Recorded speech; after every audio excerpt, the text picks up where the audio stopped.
জবরদখল উচ্ছেদের অভিযান ইংরেজবাজার পৌরসভা। রবিবার সকালে মালদা শহরের মকদমপুর বাজার সংলগ্ন এলাকায় জবরদখল উচ্ছেদ অভিযান চালানো হয় ইংরেজবাজার পৌরসভার পক্ষ থেকে। পুরপ্রধান কৃষ্ণেন্দু নারায়ণ চৌধুরীর নেতৃত্বে চলে উচ্ছেদ অভিযান। রাস্তার দুধারে বেআইনি পার্কিং এবং সবজি সহ অন্যান্য ফল ও অন্যান্য সামগ্রী বিক্রেতাদের সরিয়ে দেওয়া হয় রাস্তার ধার থেকে। চেয়ারম্যান সাফ জানিয়ে দেন, যানজট মুক্ত ও জবরদখল উচ্ছেদ করার লক্ষ্যে লাগাতার অভিযান চলবে ইংরেজবাজার পৌরসভার পক্ষ থেকে। ব্যুরো রিপোর্ট, দিনরাত স্টার নিউজ।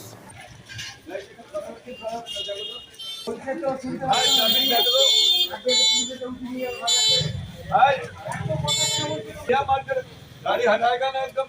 चलो हटाओ, अरे गाड़ी हटाओ, चलो गाड़ी हटाओ।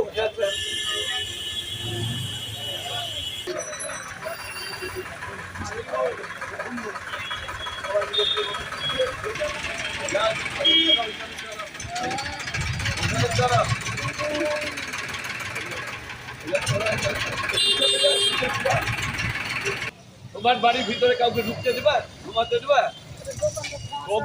তোমার বাড়ির ভিতরে কাউকে ঘুমাতে দিবা?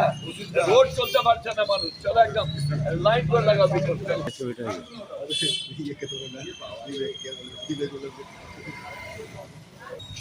চলো ওদের চলো, তার বাড়ি কোথায়?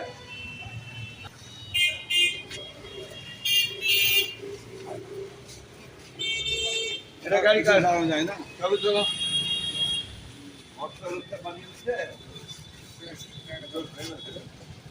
চলো গাড়ি যাও, দোকান যাও।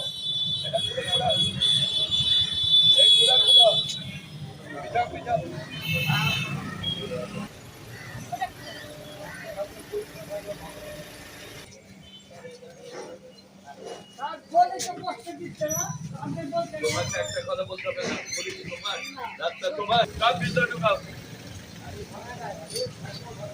ভিতরে ঢুকাও।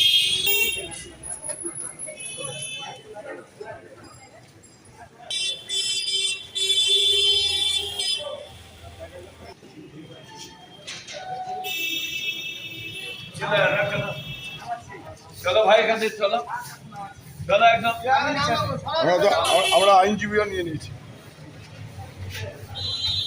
পুরো সামনের রাস্তা জাম করে দিত, স্কুটার, এমনি যারা সবজি বিক্রি করে, তারপরে গাড়ি রেখে দিত, ফলে মানুষের অশান্তি প্রচুর হতো। অনেক দিন ধরে অ্যালার্ট করা হচ্ছে, অ্যালার্ট শুনছে না, ওই জন্য আমাদের কাছে নামতে হয়েছে। আমরা চাই ক্লিন থাকুক সব দিক দিয়ে, রাস্তা রাস্তার মতো থাকুক, বাড়ি মার্কেট মার্কেটে থাকুক, মার্কেটে রাস্তায় আসবে। এই জন্য আমরা একদম কয়েকদিন ধরে অভিযান আমাদের চলবে এবং পুরো অ্যাডমিনিস্ট্রেশন নিয়ে আমরা কাজ করি।